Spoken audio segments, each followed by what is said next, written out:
Assalamualaikum kawanku. Supaya Mimin semangat bikin video ini, jangan lupa dibantu subscribe, like, dan komen lalu di-share. Terima kasih atas dukungannya. Mimin doakan semoga panjang umur sehat selalu untuk kawan. Selamat menyaksikan video ini. Mari kita lanjutkan cerita sebelumnya. Judul cerita: Legenda Raja Serigala. Bab 1031. Haha, Taufik sama sekali tidak panik. Justru terlihat dari wajahnya ekspresi meremehkan. Tombak kijang perak ini adalah warisan berharga sekte obat-obatan yang telah diturunkan selama ratusan tahun.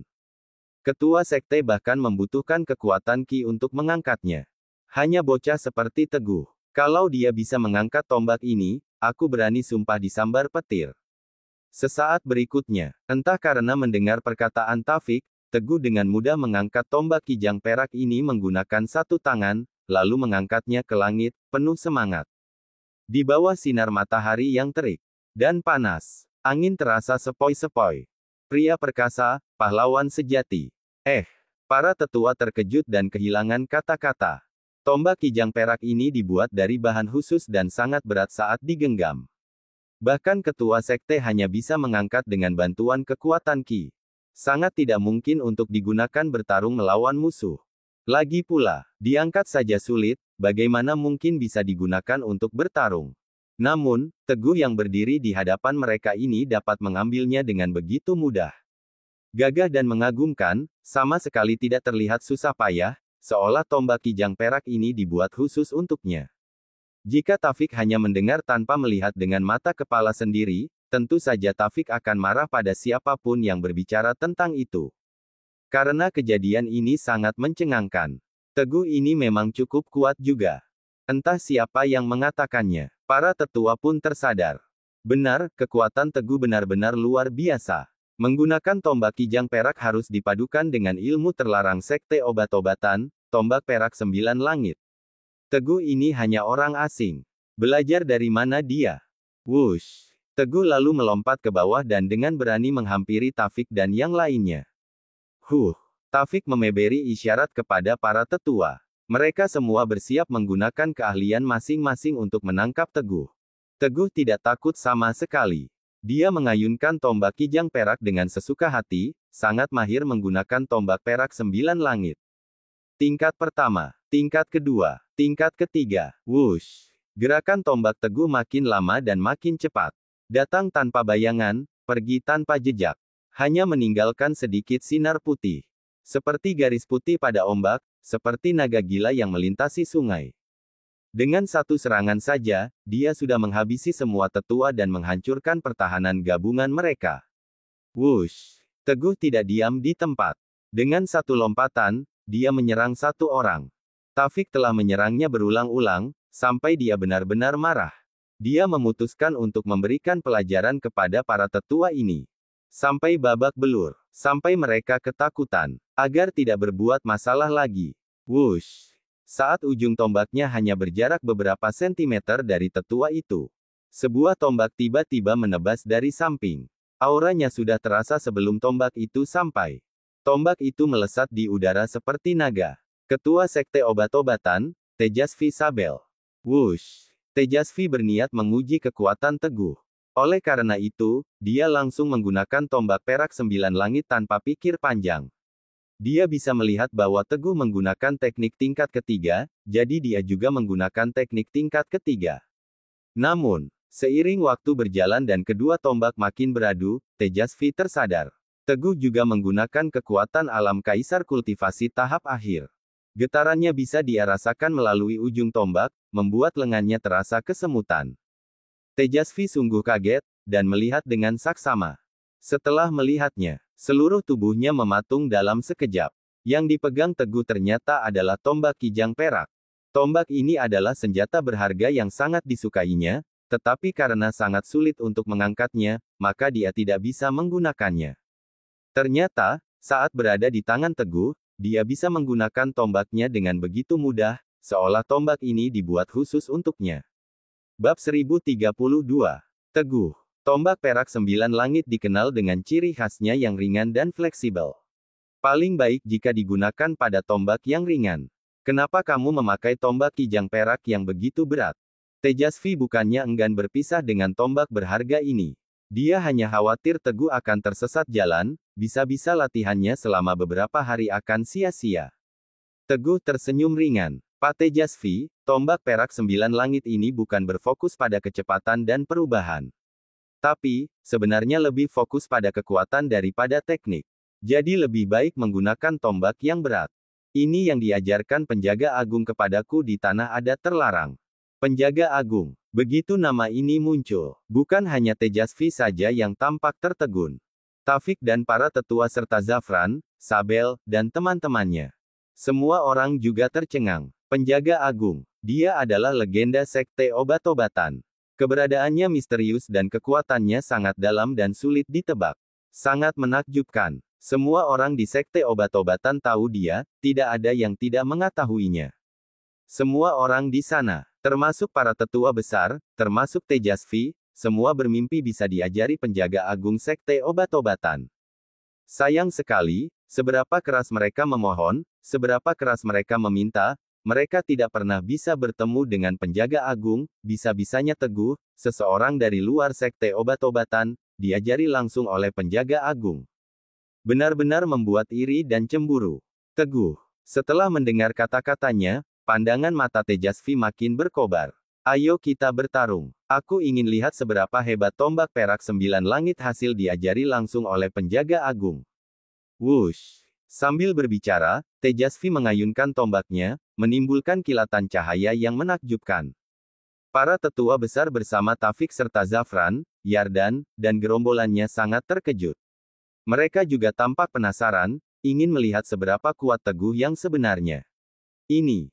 Dengan merasa terbebani, Teguh berkata, Pak Tejasvi, aku tadi cuma coba-coba saja. Tidak banyak mengeluarkan kekuatan sama sekali. Kalau aku melawanmu dengan seluruh kekuatanku, mungkin kamu akan terluka. Dia tidak bicara omong kosong atau menakut-nakuti. Teguh paham betul tentang kekuatan tombak perak 9 langit. Hahaha. Tejasvi yang mendengarkan pun tertawa terbahak-bahak. Teguh, kalau kamu ingin membuat orang-orang takut, kamu harus tunjukkan kekuatanmu. Biar mereka nggak berani bicara sembarangan lagi.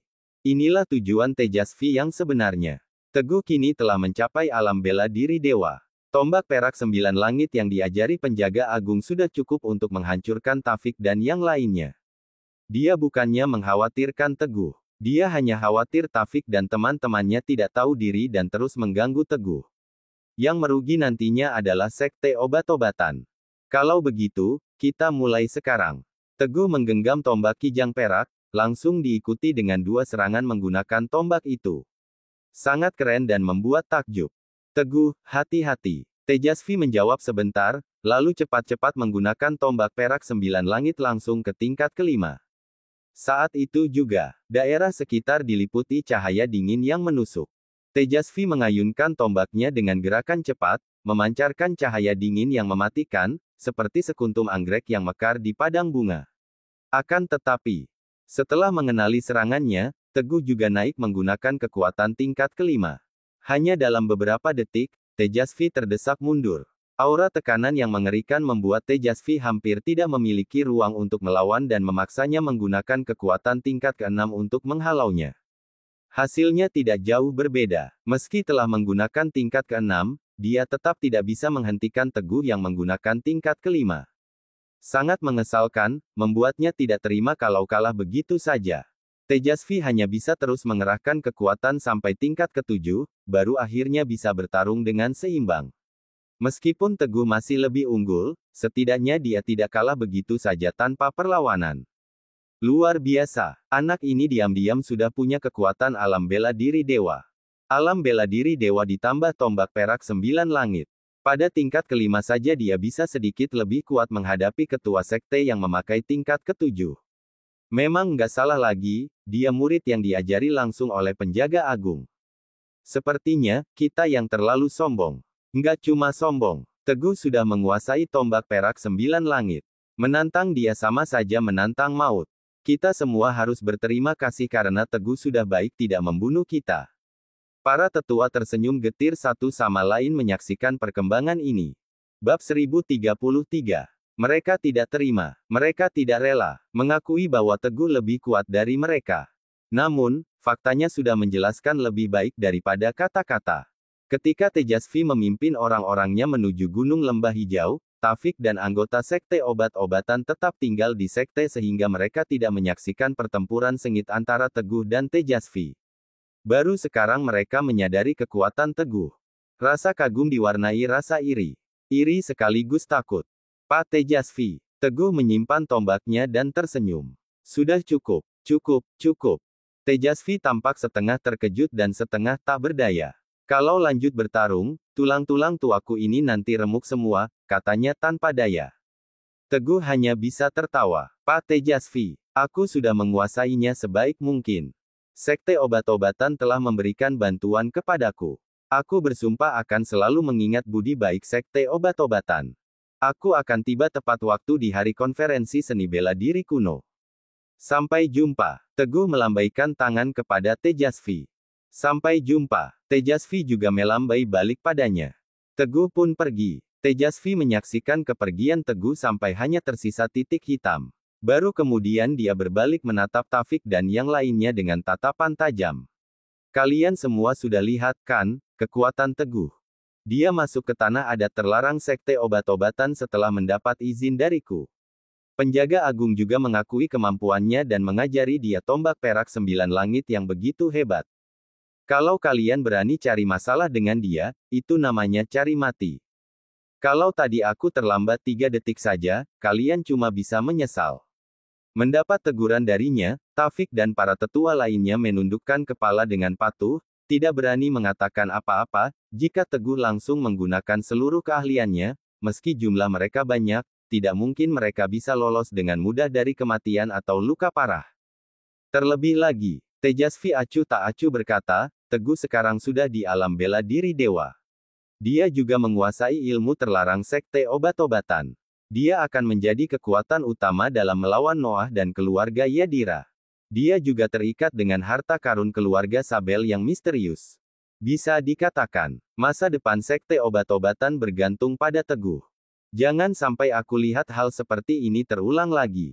Ucapannya seketika membuat para tetua tersadar. Baik, semua orang mengiyakan dengan patuh. Di kota Senggigi, Villa Sultan Permai. Kedatangan Teguh yang tiba-tiba memberi kejutan menggembirakan bagi Rina dan Sinta yang sedang berlatih di halaman. Teguh, suamiku. Sinta dan Rina berseru dalam waktu bersamaan.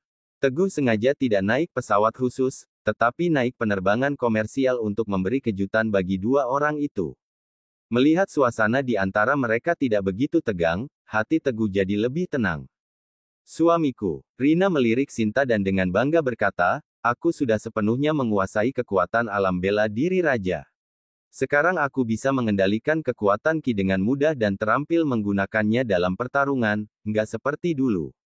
Setelah mengatakannya, Rina menunjukkan kekuatannya kepada Teguh. Teguh menanggapinya dengan anggukan pelan. Sinta juga tidak ingin kalah dan berkata, Teguh, aku juga sudah menstabilkan tingkatku. Rasanya, aku bisa mencapai alam bela diri raja sebentar lagi. Kemudian, Sinta juga memperlihatkan sedikit kekuatannya kepada Teguh. Terakhir, wanita itu melihat ke arah Rina dengan tatapan menantang. Bab 1034. Beberapa waktu terakhir saat Teguh tidak di sana, mereka sering latihan bertarung dan bersaing dalam berlatih kultivasi di halaman Villa Sultan Permai yang luas. Mereka sedikit kembali seperti persahabatan dulu. Teguh mengangguk puas. Kultivasi kalian sangat bagus. Kalau bisa seperti ini terus, nggak lama lagi kekuatan kalian bisa dianggap cukup. Hehe, keduanya tertawa kecil bersama-sama. Rina. Teguh spontan bertanya, akhir-akhir ini kota Senggigi aman. Nggak ada kejadian apa-apa. Masih damai-damai saja. Rina memikirkannya sejenak sebelum menjawab. Teguh pun lega mendengarnya. Tapi nggak juga. Rina tiba-tiba mengerutkan keningnya dan berkata, memang terjadi sesuatu beberapa hari yang lalu. Wiratirta, pemimpin wilayah selatan, datang ke sini mencarimu. Wira. Kalau memang mencari dia, kenapa tidak menelepon? Teguh punya firasat, urusan ini tidak sesederhana itu. Rina, Sinta, kalian tinggal di sini dulu. Aku mau pergi ke markas wilayah perbatasan selatan menanyakan situasinya. Dengan kalimat ini, Teguh langsung terburu-buru pergi tanpa menunggu respons dari dua wanita itu. Di perjalanan, Teguh menelepon Wira, tetapi tidak diangkat, coba menelepon Hiram, tetapi tidak diangkat juga. Firasat buruk di hati Teguh menjadi makin kuat. Di markas wilayah perbatasan selatan. Yang Mulia Raja Serigala. Yang Mulia Raja Serigala. Saat baru tiba di pintu gerbang, para penjaga mengenali Teguh dan memberikan salam hormat. Teguh membalas dengan anggukan kepala, lalu berkata, "Antarkan aku menemui Wira." Setelah mendengar perintahnya, dua penjaga itu saling menatap, tampak ekspresi yang rumit di wajah mereka. Penjaga di sebelah kiri kemudian berkata, "Lapor, Raja Serigala. Sekelompok orang misterius datang ke wilayah Perang Selatan beberapa hari yang lalu dan membawa pergi Pak Wira." Dibawa pergi. Orang-orang misterius. Wajah Teguh menegang. Di mana Hiram, anaknya? Tuan Muda, sudah lama sejak terakhir kami bertemu dengannya. Prajurit itu mengingat-ingat. Kerutan di kening Teguh makin mendalam. Wira dan Hiram tidak bisa ditelepon. Mereka menghilang. Teguh lanjut bertanya kepada penjaga di depannya, siapa orang-orang misterius itu? Apa ada petunjuk? Kami kurang tahu. Penjaga itu menggelengkan kepala. Penampilan mereka agak aneh, kebanyakan dari mereka memakai baju panjang. Teguh tampak tersadar. Baju panjang. Orang-orang di dunia seni bela diri kuno umumnya lebih sering mengenakan pakaian seperti ini. Dia ingat yang pernah dikatakan Wira kepada dirinya, bahwa dia juga berasal dari keluarga bela diri kuno. Mungkinkah ini berhubungan dengan keluarga Tirta yang merupakan keluarga bela diri kuno? Memikirkan hal ini, Teguh langsung pergi dan menelepon Sena. Sena, di mana tepatnya rumah keluarga Tirta di ibu kota? Rumah keluarga Tirta, sekitar 70-80 km arah timur dari pusat ibu kota, ada sebuah lembah yang dinamakan Gunung Lembah Naga. Keluarga Tirta tinggal di sana. Sena jadi penasaran dan bertanya, ada apa kamu tanya rumah mereka? Teguh menjawab dengan suara serius, aku punya teman yang sedang dalam masalah. Aku curiga ada hubungannya dengan keluarga Tirta, jadi aku ingin langsung ke sana. Mendengar penjelasannya, Sena menanggapi, tapi kebetulan sekali, entah apa yang terjadi, baru-baru ini keluarga Tirta menutup gerbang gunung dan memberikan peringatan. Siapapun yang mendekati kediaman keluarga Tirta akan dianggap musuh mereka. Raut wajah Teguh tampak makin serius. Keluarga Tirta menutup gerbang gunung, Wira dan Hiram menghilang, semuanya terjadi saat Teguh sedang dalam pengasingan untuk berlatih kultivasi. Teguh sama sekali tidak percaya dua hal ini tidak ada hubungannya. Karena itu, Teguh segera menelepon Rina. Rina, sepertinya Wira mendapat masalah. Tolong pinjam cap klan naga milikmu. Bab 1035. Pinjam cap klan naga. Rina terdiam sebentar, lalu refleks bertanya, sayang, ada apa? Kamu mau pinjam cap klan naga buat apa? Terjadi sesuatu. Teguh memberi penjelasan singkat, lalu berkata, aku curiga Wira ditangkap keluarga Tirta.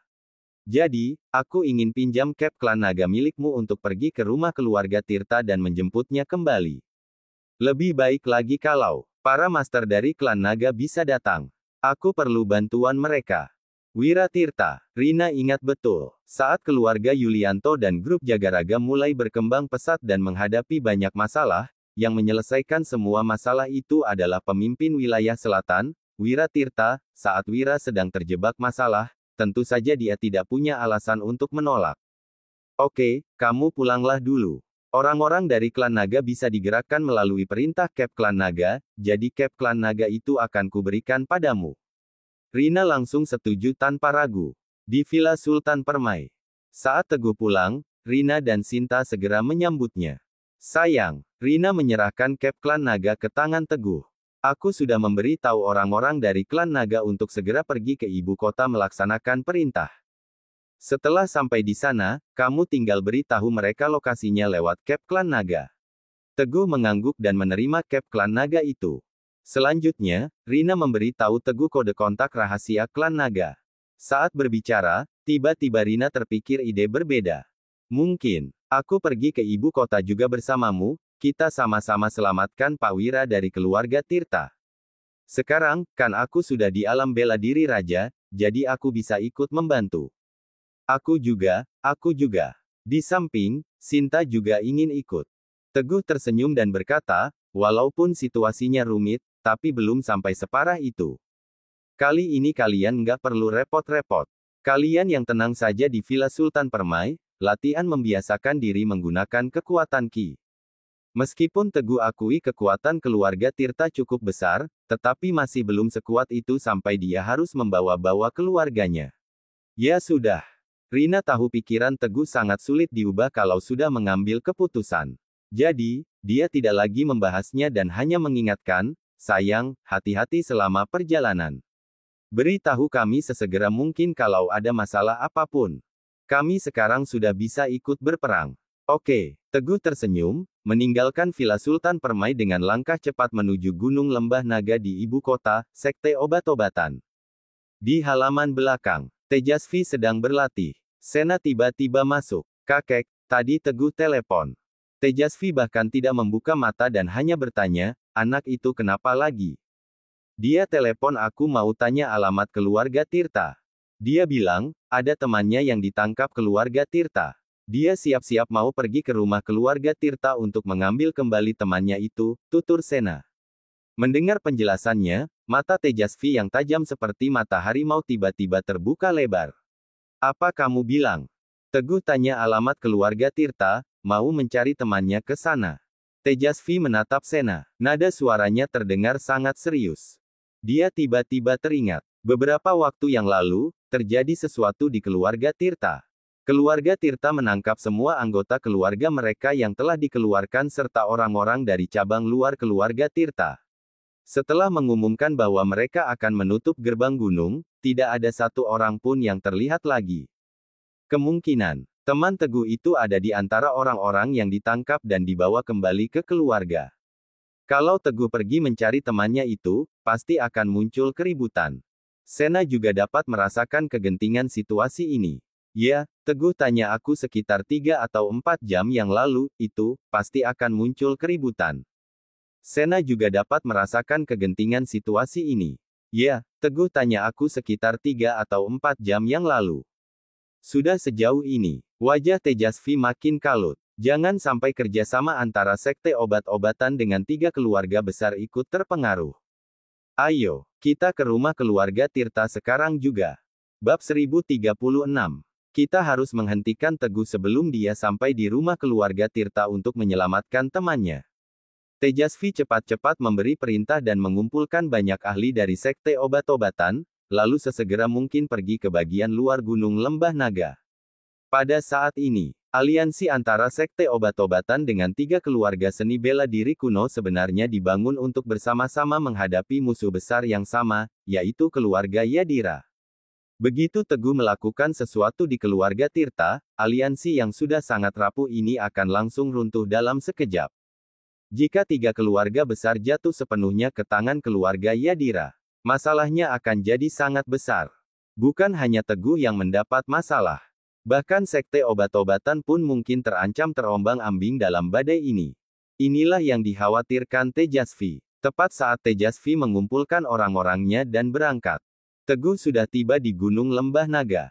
Menatap gunung yang tinggi menjulang, dia terdiam dalam pikirannya.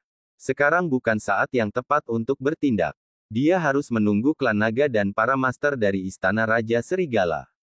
Tuan. Tidak lama kemudian, suara yang gagah menggelegar datang dari kejauhan. Belasan orang datang dengan gagahnya. Yang memimpin di depan tampak berwajah merah penuh semangat. Dari auranya, rupanya dia ada di tahap awal alam kaisar kultivasi. Teguh belum pernah bertemu orang ini sebelumnya. Sementara itu, mengikuti di belakangnya, 4 tetua klan naga yang berada di alam bela diri raja serta 7 jenderal dari klan naga yang berada di alam bela diri master. Melihat tatapan bingung Teguh, orang yang paling depan itu memperkenalkan diri. Namaku Manggala Naga, wakil kepala klan naga. Aku pergi ke sini bersama para ahli klan naga atas perintah Kep klan naga. Kami menunggu perintah selanjutnya dari Raja Serigala. Ternyata orang ini wakil kepala klan naga. Tidak heran kekuatannya ada di alam kaisar kultivasi tahap awal. Teguh mengangguk, cukup puas. Klan naga ini lebih kuat daripada kekuatan bela diri kuno biasa, cukup mengejutkan. Dia pun berpikir, Kapan istana Raja Serigala bisa berkembang sampai tingkat setinggi ini? Tepat saat dia sedang memikirkan tentang istana Raja Serigala, datang lagi sekelompok orang tak lama kemudian. Pemimpinnya adalah seorang pria yang berkulit agak gelap, bayangan. Kak Teguh. Yang Mulia Raja Serigala. Yang Mulia Raja Serigala. Ada beberapa wajah baru dalam kelompok itu. Mereka pasukan elit Raja Serigala yang baru saja mencapai tingkat alam bela diri master. Ini baru pertama kalinya mereka pergi menjalankan misi. Teguh menganggukkan kepala menyapa semua orang. Kalian tunggu dulu di sini. Tunggu sampai aku hancurkan gerbang gunung keluarga Tirta, baru kalian maju membantuku. Sebelum datang ke kediaman keluarga Tirta, Teguh sudah memberi tahu misi apa yang akan mereka lakukan hari ini. Dia hanya mengingatkan sekali lagi. Baik, siap, laksanakan. Para ahli dari klan naga dan istana Raja Serigala menjawab dengan siap sedia, lalu Teguh membawa tombak kijang perak dan mendaki pintu gerbang.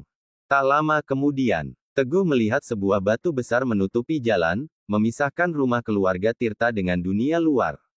Bukan isapan jempol belaka, mereka benar-benar menutup gerbang gunung. Berhenti di sana. Ini pintu gerbang gunung keluarga Tirta. Orang luar dilarang masuk, cepat pergi. Kalau enggak, kamu sendiri yang akan menanggung akibatnya. Teguh baru saja tiba di depan batu raksasa ketika dua penjaga keluarga Tirta melompat turun dari atas dan berteriak menghentikan Teguh. Sikap mereka sombong dan merendahkan. Boom! Teguh menusukkan tombak kijang perak ke tanah, menancap begitu dalam hingga lebih dari 30 cm, lalu dia berkata, keluarga Tirta telah menangkap sahabat baikku, Wira Tirta, dan muridku, Hiram Tirta. Aku datang hari ini untuk menjemput mereka. Nada bicaranya ringan, tetapi dengan ketegasan yang tak terbantahkan, bahkan gunung dan langit tidak mungkin menggoyahkan kekukuhannya. Bab 1037. Berani-beraninya, baru kali ini ada yang nekat mengacau di keluarga Tirta. Dua penjaga itu marah seketika. Sambil memarahi, mereka berlari ke arah Teguh.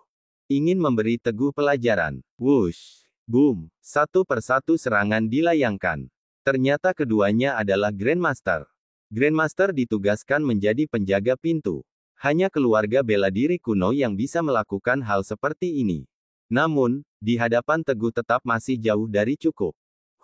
Teguh menerima serangan-serangan mereka tanpa ekspresi, dengan tubuh sedikit bergetar karena kekuatan ki. Kedua orang itu lalu terlempar mundur sambil muntah darah, jatuh ke tanah dan kehilangan kemampuan bertarung sepenuhnya. Fiuh! Teguh mengembuskan napas, lalu mendorong pintunya. Hanya saja, batu gunung yang besar ini seolah-olah tertanam, terhubung dengan tubuh gunung lembah naga dan tidak bisa digerakkan sama sekali. Boom! Sesaat kemudian, mata Teguh memancarkan cahaya tajam. Kekuatan ki alam bela diri dewa meledak dengan kekuatan luar biasa, membombardir batu gunung itu. Krak! Sebuah retakan muncul dan segera menyebar ke seluruh batu gunung itu.